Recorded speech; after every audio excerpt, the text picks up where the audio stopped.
বিভিন্ন দাবি নেই নবনির্মাণ কৃষক সংগঠন 16 নম্বর জাতীয় রাজপথ ভদ্রক নিকটে অবরোধ করেছি। তাকে মধ্য কংগ্রেস সমর্থন করুছি, বিজেডি মধ্য সমর্থন দেইছি। তবে ঘটনা কোন হয়েছি, কোন প্রকৃত সমস্যা আমি সিধাসলখ কথা হবা। ଆମେ ତାଙ୍କ ସାଙ୍ଗରେ ଆଲୋଚନା କରୁଛୁ। କଲେକ୍ଟର, ଏଡିଏମ୍, ସିଏସ୍ଓ, ଏମ୍ଆଇଏ ସମସ୍ତଙ୍କ ସାଙ୍ଗରେ ଆମେ ଆଲୋଚନା କରୁଛୁ। ସମସ୍ତେ କହୁଛନ୍ତି ଆମେ କିଛି କହିପାରିବୁନି। ଆମର ଏଫଏକ୍ୟୁ ଷ୍ଟାଣ୍ଡାର୍ଡରେ ଧାନ ହେବ ଆଉ ଧାନ କିଣାଯିବ। ଯଦି ଚାଷୀ ଏଫଏକ୍ୟୁ ଷ୍ଟାଣ୍ଡାର୍ଡରେ ଧାନ ଆଣିନାହାନ୍ତି ଆମେ ଧାନ କିଣିବୁ ନାହିଁ। মুখ্য দাবি রয়েছে এফএকিউ মান আড়ে চাষীকে শোষণ করছেন সরকার। এই যে দাবিটা মুখ্য দাবি, চাষী সমস্যা, ধান বিক্রি সমস্যা না আর কিছু? ଏ ଧାନ ବିକ୍ରି ତ ନିଶ୍ଚୟ ଆମର ଚାଷୀ ଯେଭଳି ଭାବରେ ଲୁଟ୍ ହେଉଛି, ଏଫଏକ୍ୟୁ ମାନର ଧାନ ଦିଅ, ଏଫଏକ୍ୟୁ ମାନ ଆଳରେ ସେମାନେ ଚାଷୀମାନଙ୍କୁ ପ୍ରବଳ ଲୁଟ୍ କରୁଛନ୍ତି। ତା ସାଙ୍ଗରେ ଆମର ଏ ଯୋଉ ସ୍ମାର୍ଟ ମିଟର ବସିବ, ସବୁଠୁ ଦୁଃଖ ଏବଂ ପରିତାପ, ଟାଟା କମ୍ପାନୀ ଭଳିଆ ଲୋକ ତାକୁ ଏ ଗଭର୍ଣ୍ଣମେଣ୍ଟ ସବସିଡି ଦେଉଛି ସ୍ମାର୍ଟ ମିଟର ତମେ ବସାଅ। ସେ ସେଇଥିପାଇଁ ନିଷ୍ପତ୍ତି କରିଛନ୍ତି ସ୍ମାର୍ଟ ମିଟର ବସେଇବେ। ଆମେ ତାର ପ୍ରବଳ ବିରୋଧ କରୁଛୁ। ସ୍ମାର୍ଟ ମିଟରରେ ଅହେତୁକ ଭାବରେ ବହୁତ ମାନେ ତାଙ୍କର ଡ୍ୟୁଟି ଉଠୁଛି, ଇଲେକ୍ଟ୍ରିସିଟି ଡ୍ୟୁଟି। ଆମେ ତାର ପ୍ରତିବାଦ କରୁଛୁ। যে সরকার ঘোষণা কলে চাষী মানে 3100 টঙ্কা ধানর সহায়ক মূল্য পাইবে।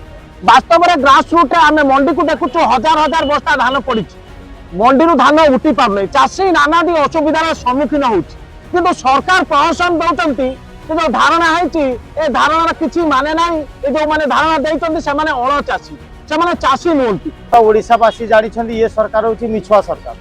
ये सरकार आरंभ मिछ कहीकि आज जीतुन। तापर ओडिशा माने चाषी हूँ अन्नदाता, जी अन्न दिए।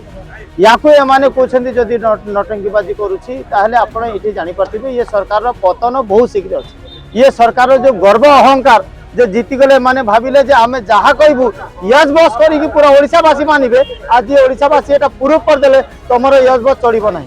तो धारणा है नवनिर्माण कृषक संगठन को केउ केउ संगठन माने समर्थन करतु। देखो नवनिर्माण कृषक संगठन, युवा छात्र संगठन को पूरा ओडिशावासी सपोर्ट करिसंती। विभिन्न दल आ विभिन्न संगठन सपोर्ट करछंती। काहे कि ना जनसाधारण लोक जानि सारलेनी जे ये सरकार हमको मिछ प्रतिश्रुति देके आज जीतिछि। मिलर मान पटुआ बंधा पड़िले सरकार पूरा एटा आपण स्पष्ट जानी पारिबे जे मिलर मानक पाखरे ए माने जाईकी पैसा नहीं के माने बंद पड़छनी। मिलर कहूची ऊट उठुछनी, मिलर कहूची बज बसछनी। एमा तो खणी बिकिले, पानी बिकिले, पहाड़ बिकिले, जंगल बिकिले और रहिला कहूची ये सब बिकी के दिने ओडिशा छाड़ी की फॉरेन पड़े। 100 क्विंटाल धान मंडी पड़ी। तबे अव्यवस्था भितर चाषी परिवार अच्छी। भद्रक में चाषी बहुल जिला धान न उठार बर्तमान चाषी रास्ता रोक कलानी बोली साधारण आलोचना हो।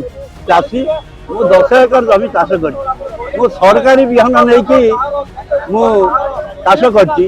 जदि सरकारी बिहन एफएक्यू नाला आम धान एफएक्यू केमती हम जो बिहन आम नहीं एफएक्यू बिहन जदि एफएक्यू बिहन रु एफएक्यू धान बाहर ना कौ धान बाहर या जवाब सरकार आज दिखती। कौन मेसीन सरकार बर्तमान धान टेस्ट कर सरकार पाखे मेसीन ना। जब मेसीन ना सरकार केमिति भाव जाने ये धान एफएक्यू मानर नुह। नवनिर्माण कृषक संगठन मुख्य दाबी रही मंडी में हजार हजार क्विंटाल धान पड़ी सरकार उठे पारना। सरकार गोटे मिछ प्रहसन कर चाषी को आम 3100 टंका धान सहायक मूल्य देती, किंतु वास्तव चित्र भद्रक जिलार एफएक्यू मान धान तैयारी पारनी। एफएक्यू धान आड़े चाषी 9 किलो, 10 किलो, 11 किलो पर्यंत कटा जाफल चाषी को चाषी शोषण शिकार हो। निश्चित भाव में अव्यवस्था भितर चली धान मंडी। सरकार या नजर दे विभिन्न संगठन सहयोग करथिबा बेले आज नवनिर्माण जो बंद रखा देथिला या सफल होईछि। भद्रक संदीप सेनापति।